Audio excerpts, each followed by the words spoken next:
Venha a nós o nosso Deus, assim na terra como no céu.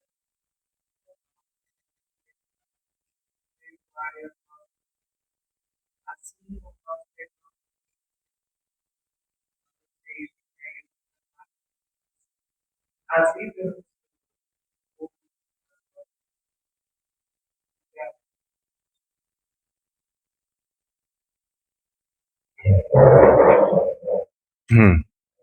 Bom, então, uma boa noite para todos.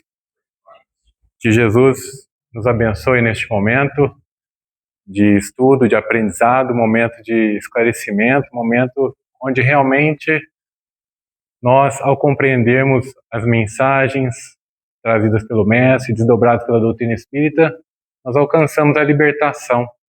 Libertação do jugo da matéria, pelo qual nós ainda somos submetidos, e que é somente através de muito trabalho, muito despertar da nossa alma, dos reais objetivos e onde estão os nossos verdadeiros interesses, é que nós vamos, de fato, então, conseguir essa emancipação, essa evolução, e assim trilharmos o nosso caminho na conquista da paz e da felicidade que tanto nós almejamos.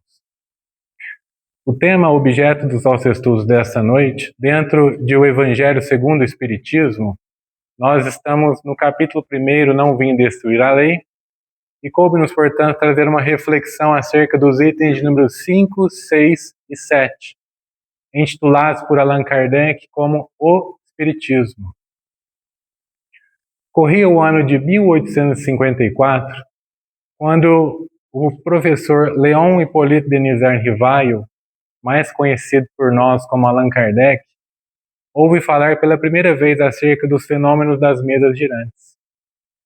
Encontrando-se com um amigo seu de longa data, magnetizador, Sr. Fortier, Sr. Fortier então diz: parece-me que não mais somente as pessoas se magnetizam nos dias de hoje, mas também as mesas, que giram e andam à nossa vontade. O codificador então responde a ele: isso não me parece impossível. O fluido magnético, espécie de eletricidade, pode muito bem impor a sua força sobre as coisas inertes e fazê-las se movimentar. Tempos depois, ele encontra-se novamente com o Sr. Fortier, que vem-lhe com uma outra novidade, dizendo a ele: mais extraordinário do que fazer as mesas falar, do que fazer as mesas girarem e andarem, é fazê-las falar. Nós perguntamos e elas respondem. Allan Kardec então responde ao seu amigo: isso é uma outra questão, pela qual só acredito se vir ou se me provarem que as mesas têm cérebro para pensar, nervos para sentir ou são sonâmbulas. Do contrário, permita-me dizer que isso é uma história fabulosa. Allan Kardec utiliza-se ali do raciocínio lógico, porque por não compreender as leis, não compreender a causa dos fenômenos, ele então compreendia muito bem que os movimentos, que podia se movimentar os objetos pela força magnética. Mas ele, justamente por não compreender o fenômeno, ele achava um absurdo atribuir uma inteligência a uma coisa material. Então ele coloca-se na posição do incrédulo, onde nega os fatos por não o compreenderem. Quando nós não compreendemos, portanto, esses fenômenos, as leis que os regem, nós atribuímos isso ao sobrenatural, ao maravilhoso, e, consequentemente, ao impossível e ao ridículo.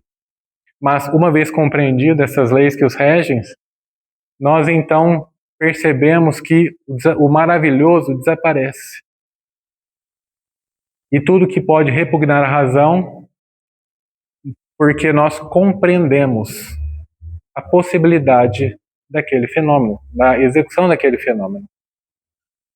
No mesmo ano, ou melhor, no ano seguinte, no ano de 1855, Allan Kardec encontra-se com um amigo seu de há mais de 25 anos, Sr. Carlotti, no qual ele prezava muito. E Sr. Carlotti vem ao seu encontro com o entusiasmo daqueles que têm novas ideias. E fala ali acerca, novamente, dos fenômenos das mesas girantes que tanto o preocupavam. Mas foi o Sr. Carlotti que fala ali acerca da primeira vez, acerca das comunicações com os espíritos. Traz ali algumas falas, onde há falas, de certo modo, muito surpreendentes, que para Allan Kardec, muito antes de o convencerem, aumentaram-lhe as suas dúvidas.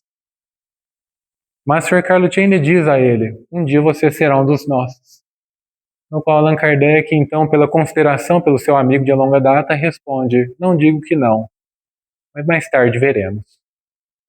Em maio do mesmo ano de 1855, Allan Kardec então vai à casa de Senhora Roger, uma sonâmbula, na presença do seu amigo Sr. Fortier, que era magnetizador. Chegando lá, ele trava relações com o Sr. Partier e a Senhora de Pleymaison, que falam-lhe acerca dos fenômenos no mesmo sentido que o Sr. Carlotti falara outrora, das comunicações dos espíritos. E eles o convidam para frequentar uma de suas sessões que eram realizadas na casa de Senhora de Pleymaison. Allan Kardec aquece, vai, e chegando lá, ele se depara pela primeira vez na casa de Senhora de Pleymaison. Ele foi testemunha pela primeira vez acerca dos fenômenos das mesas que giravam, andavam e saltavam. E vê também um ensaio muito imperfeito de uma escrita mediúnica sobre uma ardósia com auxílio de uma cesta. E ele então, diante daquele fato, ele, longe de afirmar as suas ideias, mas ele vê que diante daquele fato, ele tinha uma causa para acontecer aquilo, para acontecer aquele fato. E ele então se propõe a descobrir, porque talvez tratava-se ali de uma revelação de uma nova lei.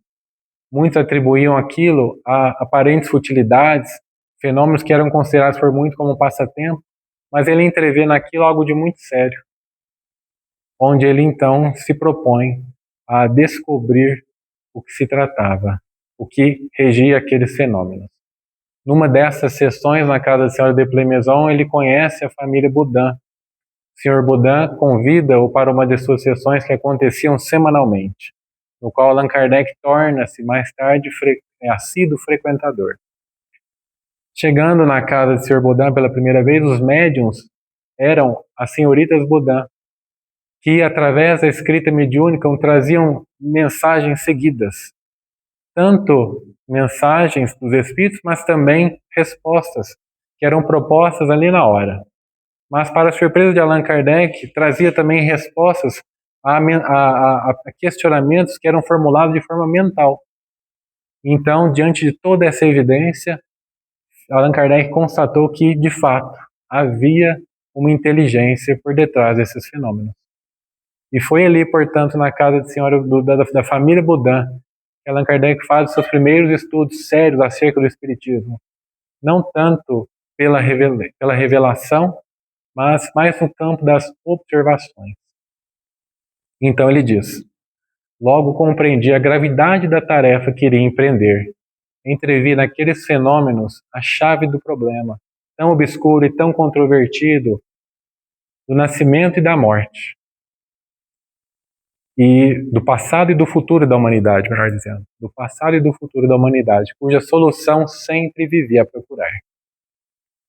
Era, portanto, uma revolução completa nas ideias e nas crenças do mundo. E um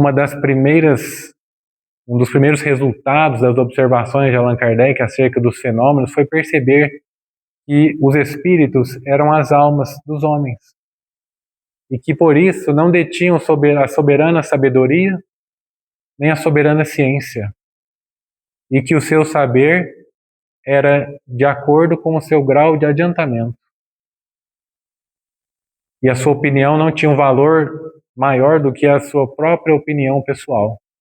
E esse raciocínio fez com que ele se precatasse de formular teorias prematuras tanto quanto de acreditar na infalibilidade dos espíritos. Então, Allan Kardec, neste começo, neste princípio, ele então examina e percebe muito além, não somente a comunicação dos espíritos, mas ele percebe a existência do mundo invisível. Independente do que os espíritos viessem a dizer, ficou claro a existência do mundo invisível, ficou claro a imortalidade da alma, ficou claro um dos problemas que sempre preocupavam e preocupam os homens até hoje, a questão do o que acontecerá depois da morte.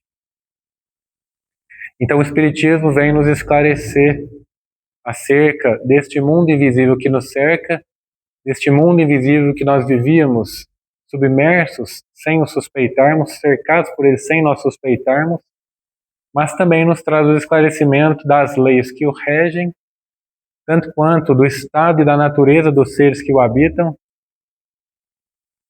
das relações que trava com o mundo invisível e, consequentemente, da destinação do homem após a morte. Trata-se, portanto, de uma verdadeira revelação na acepção científica da palavra. Revelação essa não somente científica, mas também divina. Divina porque porque o seu aparecimento se deu de uma forma providencial, e não através de uma ideia, de uma iniciativa ou de um desígnio premeditado dos homens. E a doutrina, a base desses ensinamentos, a doutrina, partem justamente dos espíritos encarregados por Deus de esclarecer os homens acerca dessas verdades que muito nos importa saber, mas que sozinho nós não tínhamos condições de aprender, de saber. Então eles vêm nos trazer essas revelações, onde neste momento nós estamos aptos a compreendê-las. E revelação científica, porque a ciência estuda as leis do princípio material. O Espiritismo vem nos trazer o conhecimento acerca das leis do princípio espiritual, onde uma se complementa com a outra. Sem a ciência material, sem o Espiritismo, ela é incapaz de provar certos fenômenos, de explicar certos fenômenos, ao passo que o Espiritismo, sem a ciência, fica sem apoio e sem comprovação. Somente a partir do estudo da ciência é que será comprovado de fato muitos dos fenômenos que foram trazidos e explicados pelos Espíritos. E isso se dará ao longo do tempo. Mas então há razão para que nós acreditemos de sobra que o Espiritismo trata-se, portanto, da terceira revelação. Primeira é trazida por Moisés, que nos traz o conhecimento acerca de um Deus único, de um Deus soberano, de um Deus criador de todas as coisas. Traz-nos também as leis do Monte Sinai, os 10 mandamentos, mas também ele, como homem, fora um legislador do povo, onde ele precisou ali de formular muitas leis humanas, de concepções humanas, para domar aquele povo rebelde. Vem, portanto, o Cristo, posteriormente, não diz nada daquilo que Moisés trouxera outrora, mas ele deixa de lado tudo que é de ordem transitória, tudo que é de concepção humana, e se agarra somente àquilo que é eterno, somente se agarra àquilo que é divino. E lança bases ali, sementes, os primeiros ensinamentos acerca da vida futura e das penas e das recompensas que aguardam o homem após a morte. Então, quando o Mestre nos diz, meu reino não é deste mundo, fica evidente ele estar falando acerca da vida futura, acerca da vida que nos aguarda. E os seus ensinos, o eixo dos seus ensinos é justamente esse pensamento acerca da vida futura. Quando ele diz, bem-aventurados os aflitos, porque serão consolados. Me recordo do próprio Eurípides Barçanufo, que antes de se tornar espírita, ele não encontrava sentido para essa passagem de Jesus. Porque muitos desses aflitos desencarnavam em meio a grandes dificuldades. Então, em que momento eles encontravam, eles eram bem-aventurados, em que momento eles seriam consolados? Justamente na vida futura. justamente na vida futura. Então, o mestre lança as bases acerca da vida futura. Lança, portanto, esses ensinamentos. Mas ele acrescenta, como está em Mateus capítulo 18, quando ele diz: muito do que vos digo não vos compreendereis, e muito do que tenho-vos a dizer também não compreendereis. Por isso falo-lhe por parábolas. E um pouco mais à frente, no Evangelho de João, ele acrescenta: mais tarde vos enviarei o Consolador prometido, o Espírito de verdade, que restabelecerá todas as coisas e vos explicará todas. Ou seja, o mestre deixa claro que não disse tudo. Ele não completa os ensinamentos, ele deixa em aberto. Cabendo, portanto, ao Consolador prometido, cabendo ao Espírito de verdade trazer esses ensinamentos. O homem, com o passar do tempo, o mestre previa que o homem se perderia em meio aos seus ensinamentos. E somente através da terceira revelação, somente através do Consolador prometido, somente através do Espírito de verdade é que se restabeleceria tudo. E seria tudo explicado, ou seja, acerca do que o Espiritismo nos traz, das revelações trazidas pela doutrina espírita. Então, Moisés traz a ideia de um Deus único, traz as leis divinas. Vem o mestre, pega todas essas leis divinas, exemplifica-as na sua mais alta concepção, demonstrando todas as virtudes, a exemplificação de todas essas virtudes, acrescenta ainda mais, lança bases acerca da vida futura e das penas e das recompensas que nós teremos após a morte. Mas então vem o Espiritismo e explica tudo de forma clara, partindo do ponto do quê? Da existência do mundo invisível, da comunicação dos espíritos, demonstrando a existência, demonstrando a certeza, trazendo a certeza o quê? Da vida futura, da imortalidade da alma, da possibilidade da comunicação com os espíritos. O Espiritismo nos esclarece esse problema tão obscuro, tão controvertido, que é o passado e o futuro da humanidade, de onde nós viemos, para onde nós iremos, qual o nosso objetivo aqui, o que nós estamos fazendo aqui.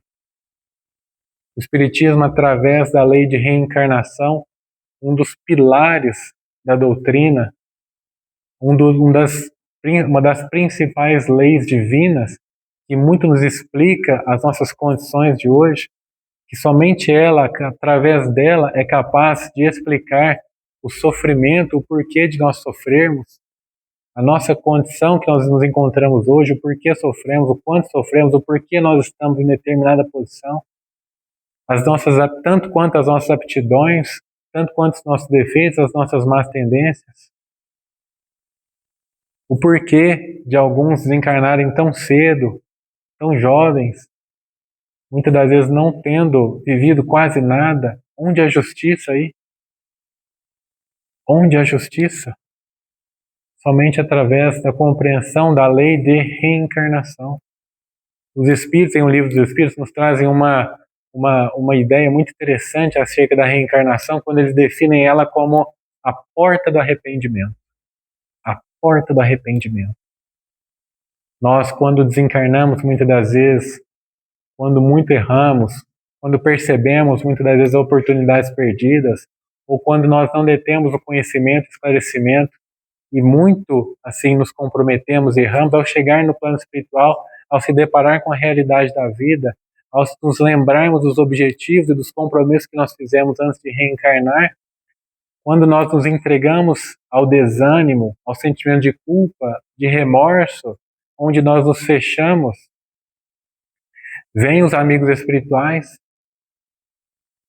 nos ajudar, é claro, mas muito longe de nos condenarem a penas eternas, muito longe de um Deus vingativo, de um Deus tirano, ele vem e nos acolhe.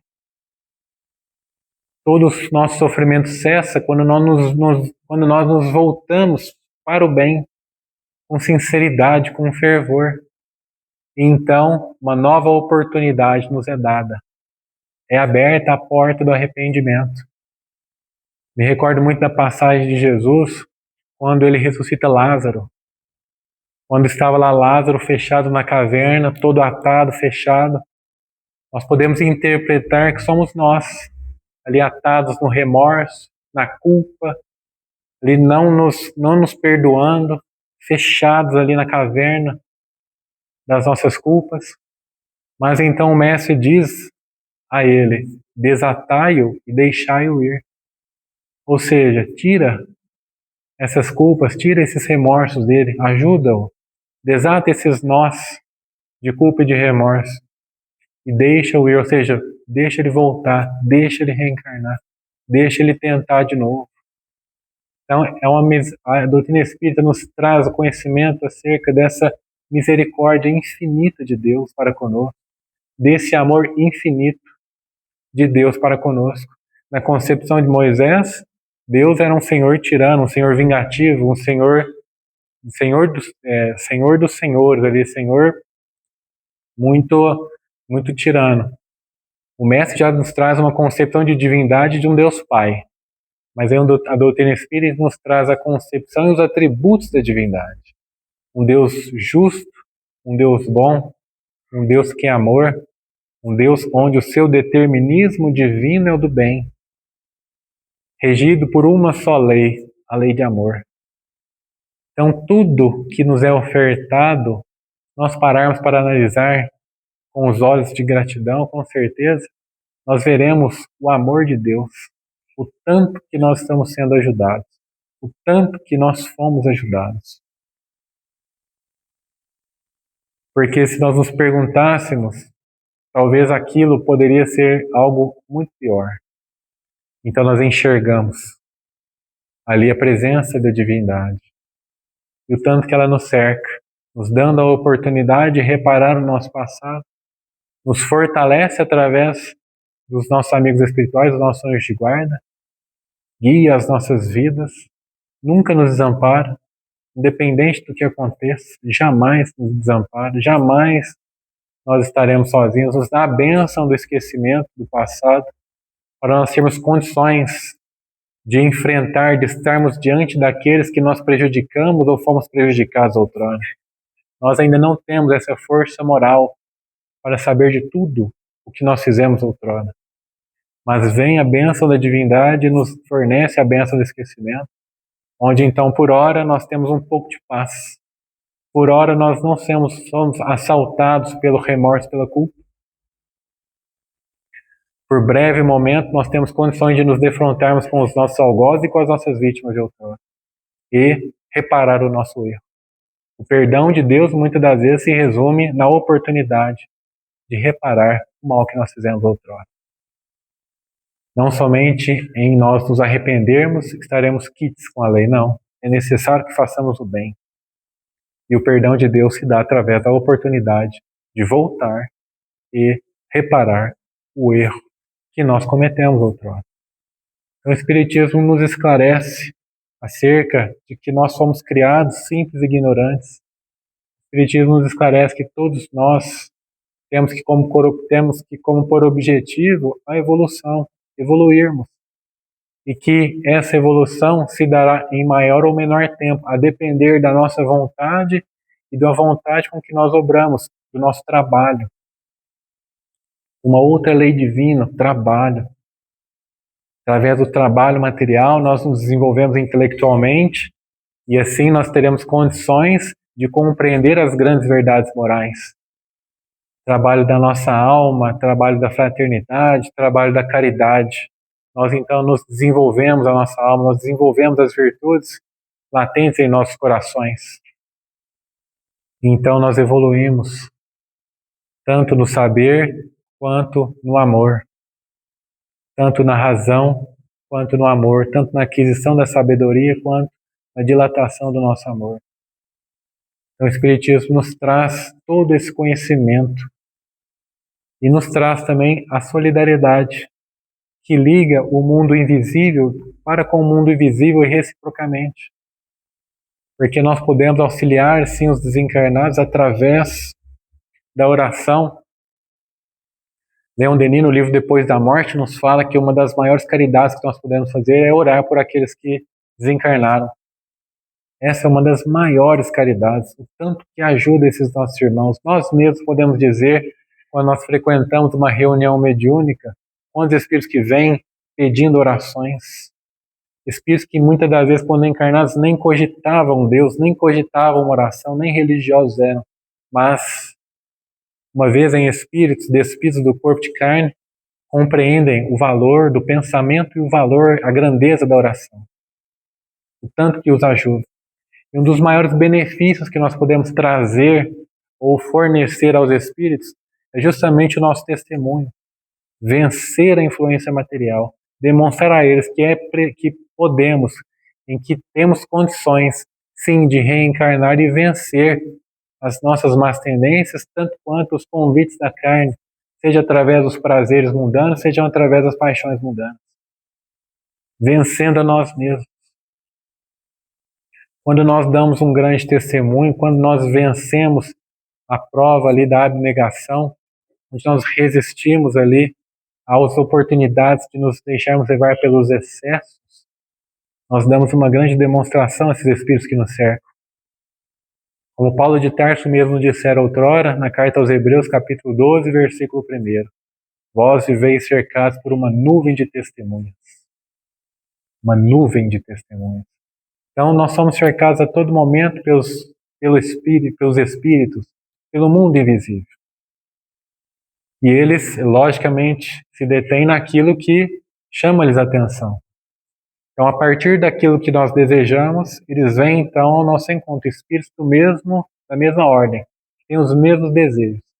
Mas nós sim somos cercados a todo momento pelos nossos amigos espirituais. O Espiritismo nos traz esse conhecimento acerca de que aquilo que nós estivermos pensando, ou sobretudo, principalmente, aquilo que nós desejamos, a partir daí é que nós vamos eleger as nossas companhias.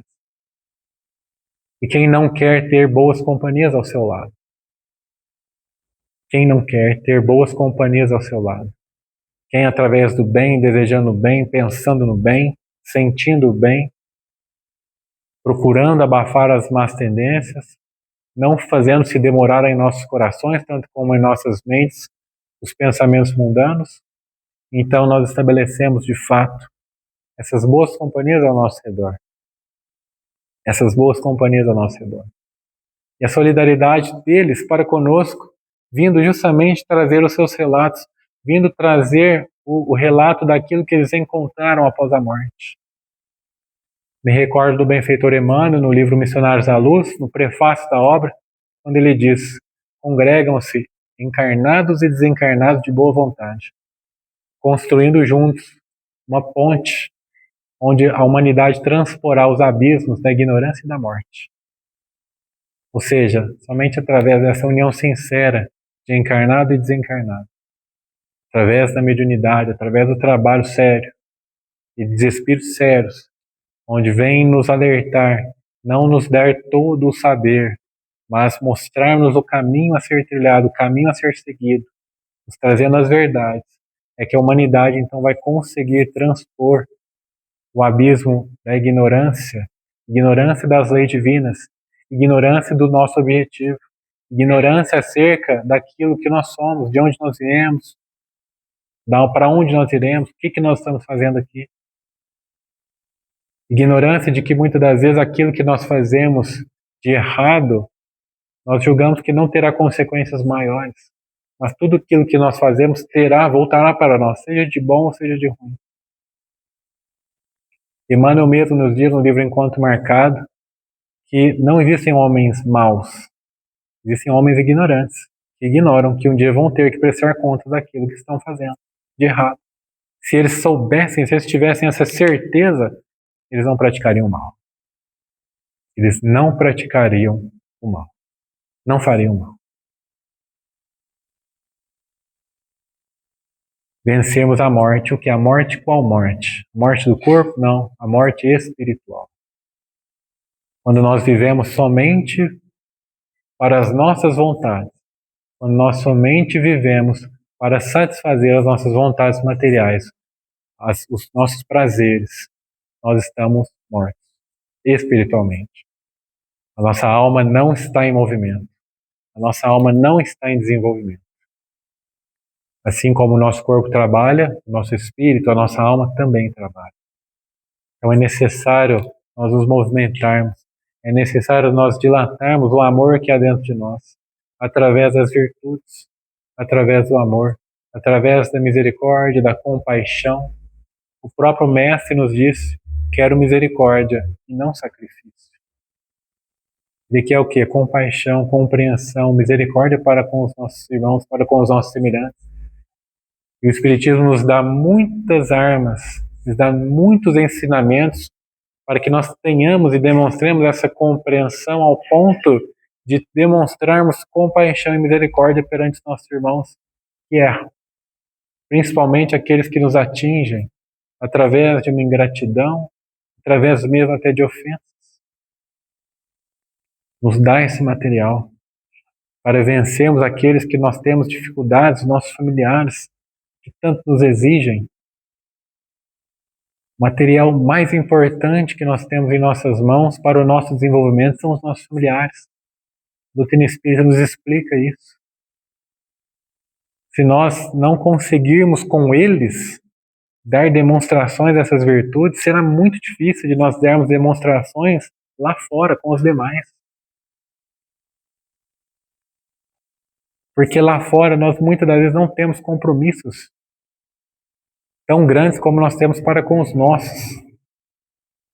Por isso essa dificuldade muitas das vezes. Muitas das vezes nós não temos grande dificuldade em sermos bons para com os que estão longe. Porque justamente nós não temos esses compromissos. Nós não temos esse vínculo. Do contrário daqueles que estão junto de nós. Que são, na verdade, verdadeiros livros de lições. Onde cada um nos ensina uma determinada lição. Uma hora em sermos humildes, termos paciência, e assim sucessivamente. Então, essa solidariedade que os Espíritos vêm nos trazer, nos explicando acerca da realidade da vida, nos acordando, nos despertando, nos traz o conhecimento também, muitas das vezes, que o bem, ele aparentemente não gera frutos num futuro próximo. A fraternidade, muitas das vezes, se consiste numa teoria muito bela, mas que, através do Espiritismo, nós então compreendemos que ela torna-se o que uma necessidade, que ela é o que uma lei da natureza. Uma lei da natureza, a fraternidade. Constitui para nós uma necessidade. Não basta nós não fazermos o mal, mas é necessário que se faça o bem. É necessário que se faça o bem. Muitas das vezes, pela dúvida que nós temos ainda acerca da vida futura, que muitos têm, e por isso é que impera o egoísmo, o reino do egoísmo, por duvidar acerca da vida futura, por ela estar velada pela dúvida. Então impera sobre a humanidade o egoísmo, impera sobre a humanidade o cada um por si.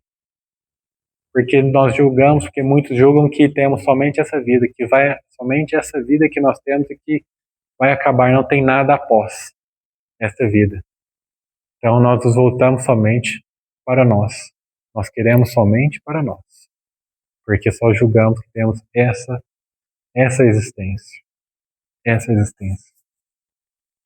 Então nós estamos diante de uma verdadeira e grande revelação, onde temos um imenso campo a ser trabalhado por todos nós, e de uma grandeza que nós desconhecemos ainda, onde compete muito esforço, muito estudo, muito trabalho, para que nós entendamos de fato a grandeza dessa doutrina. Recordo de muitas mensagens os Espíritos nos dizem para, de certo modo, agradecer por sermos Espíritos, por termos essa grande oportunidade de despertar do nosso espírito, das nossas almas, e trilhando, entrando de fato no caminho da redenção, no caminho do amor. Me recordo de uma questão de O Livro dos Espíritos, questão 798, onde então Allan Kardec pergunta aos Espíritos se o Espiritismo se tornará uma crença geral ou se ele será somente partilhado por algum grupo de pessoas que acreditam nele. E os espíritos dizem que sim, certamente ele se tornará uma crença geral. E marcará uma nova era na história da humanidade. Porque o espiritismo é da lei da natureza. É da lei da natureza. E é chegado o momento do seu conhecimento estar entre os conhecimentos humanos. Da sua doutrina estar entre os conhecimentos humanos. Não que todos se tornarão espíritas, muito pelo contrário. Mas as outras religiões vão compreender e aceitar esses pilares que trazem a doutrina espírita.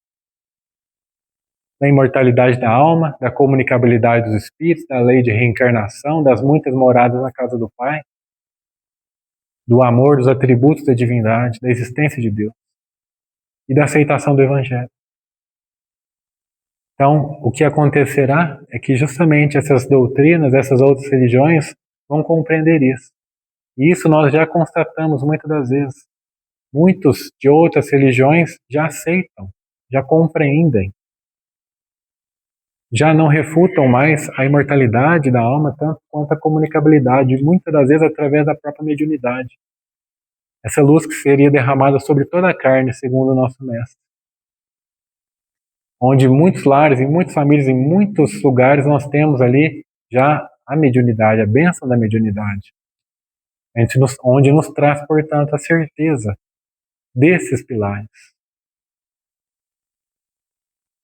Allan Kardec, na pergunta seguinte, 799, me pergunta como que o Espiritismo pode ajudar no progresso da humanidade, contribuir com o progresso da humanidade. E os Espíritos respondem, destruindo o materialismo, que é uma das chagas da humanidade. E fazendo com que os homens compreendam melhor onde estão seus verdadeiros interesses. Ou seja, quando nós não enxergamos nada além da nossa vida material, nós julgamos que nossos interesses estão aqui, na satisfação das nossas necessidades básicas, tanto quanto daqueles que nós ambicionamos, os nossos prazeres e as paixões. Mas uma vez compreendido que nós estamos aqui de passagem, que nós temos e voltaremos para a nossa verdadeira vida, estamos aqui para evoluir, estamos aqui para nos desenvolvermos, que a lei que rege o universo é do amor, que um dos nossos objetivos também aqui é cumprir a nossa parte nessa grande obra da criação, ou seja, auxiliando os espíritos, auxiliando as pessoas que estão tanto quanto atrás de nós na escala evolutiva. Na escala evolutiva. Então, esse conhecimento, onde estão os nossos verdadeiros interesses, onde nós devemos acumular tesouros, como diz o mestre, antes no céu e não na terra. Através da aquisição da sabedoria, aquisição das virtudes, do amor, praticando diariamente o bem, somente assim nós vamos amontoar riquezas nos cimos da vida. Deixando de estar velada a dúvida acerca da vida futura, o homem compreende melhor que o seu presente lhe é dado para preparar o futuro. Ou seja, aquilo que nós fazemos agora é que vai determinar nossa condição na nossa vida futura, tanto quanto nas nossas próximas reencarnações. Então, as oportunidades que nós temos e que nós aproveitamos agora é que determinará as nossas próximas, tanto quanto a nossa situação na vida espiritual. Estaremos no céu se tivermos cumprido com os nossos deveres, com as nossas obrigações. Estaremos no inferno se nós não tivermos cumprido com esses deveres, com as nossas obrigações, tomados pelo sentimento de culpa e de remorso. Não trata-se de um espaço físico, mas de um estado de consciência. Estarmos no céu ou estarmos no inferno. Me recordo de Francisco Cândido Xavier, que quando psicografava Nosso Lar, disse que o sentimento que predominava nos espíritos de Nosso Lar era justamente o sentimento de tempo perdido. Porque vieram e não aproveitaram, viveram somente para si, viveram somente para os seus desejos, as suas vontades. Então, na questão de número 800, Allan Kardec pergunta se não seria de temer que o Espiritismo não triunfasse, tanto pela negligência dos homens ou pelo apego às coisas materiais, que os homens ainda são muito influenciados.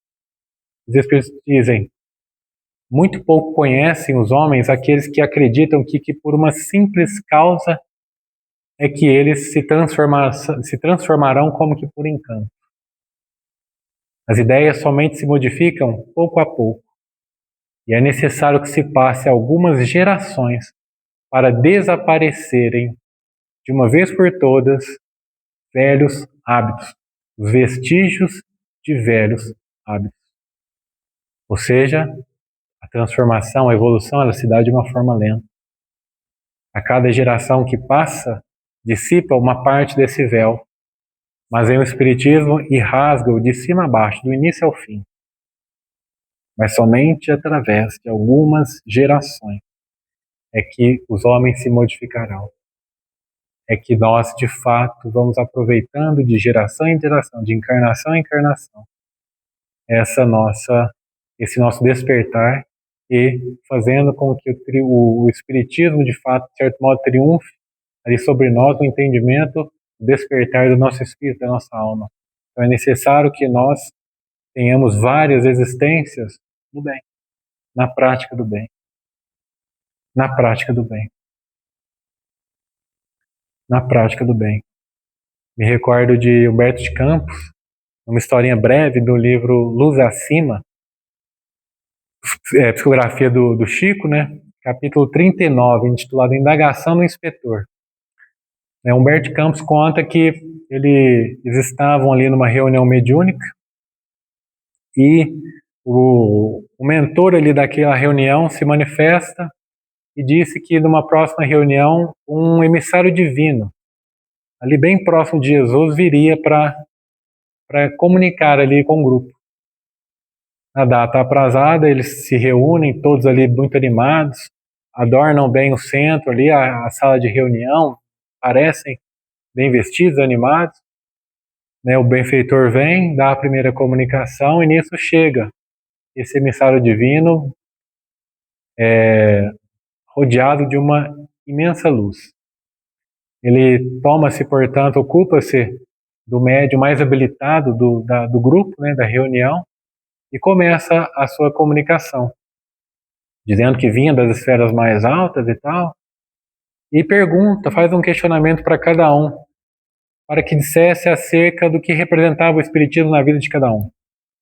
Então, todos os integrantes começaram a responder, dizendo que o Espiritismo tinha salvado as suas vidas, que o Espiritismo tinha os renovado, que o homem mau que era antes não cabia, não existia mais, que tinha edificado, que tinha trazido consolo para muitos que estavam lá, que estavam, de certo modo, de fato, renovados. Então, o benfeitor toma a palavra novamente e diz a todos: meus amigos, que a doutrina espírita é de fato uma revelação trazida pela uma mensagem do céu, isso não há dúvidas. Mas o que Jesus quer saber, de fato, é o que tem feito com essa bênção divina, com essa concessão divina dada a vós. Que bem tem feito para vocês e para com os outros. Então, o que nós estamos fazendo com essa bênção ou com tanto conhecimento que nós detemos? Nós estamos de fato nos modificando? Nós estamos de fato influenciando e auxiliando aqueles que estão ao nosso redor? Nós estamos aproveitando de fato essa oportunidade ou nós estamos somente utilizando para o nosso benefício? Nós somente estamos utilizando para o nosso consolo, para o nosso bem-estar? Ou nós estamos colocando isso em movimento e nos modificando e auxiliando aqueles que estão ao nosso redor? No livro, só para encerrar, no livro Ceareiros de Volta, fotografado por Valdo Vieira, uma mensagem de Inácio Bittencourt, intitulada A Conclusão da Pesquisa, Inácio Bittencourt nos conta que, certa feita, no plano espiritual foi feita uma pesquisa acerca de que por que o Espiritismo não havia triunfado ainda, não tinha se espalhado por todo mundo. E a conclusão da pesquisa foi justamente que, muito acima do fato das quedas morais daqueles que reencarnavam, tanto quanto daqueles que falharam na missão de iluminar os povos com o Espiritismo, das deserções deploráveis daqueles que vinham com a missão de iluminar as pessoas, iluminar os caminhos, estava, sem sombra de dúvidas, o quê? A preguiça mental. A preguiça mental. E na mensagem ele nos exorta incessantemente o quê? Ao estudo da doutrina espírita, ao conhecimento, à aquisição do conhecimento, para que nós possamos compreender, para que todos esses ensinamentos possam tocar o que? Os nossos corações. Somente através do entendimento real do que ou por que nós amamos a Deus, por que nós o amamos, o porquê que nós temos que sermos bons, e nós compreendemos de fato, é que nós vamos sentir essas verdades, é que nós vamos realmente nos modificarmos. Então é necessário compreendermos primeiro, é necessária a aquisição do conhecimento, para que aquilo possa de fato florescer, tocar os nossos corações e florescer. Que Jesus abençoe a todos, muita paz e muita luz. Nós agradecemos muito. E agora nós vamos passar a parte das coisas,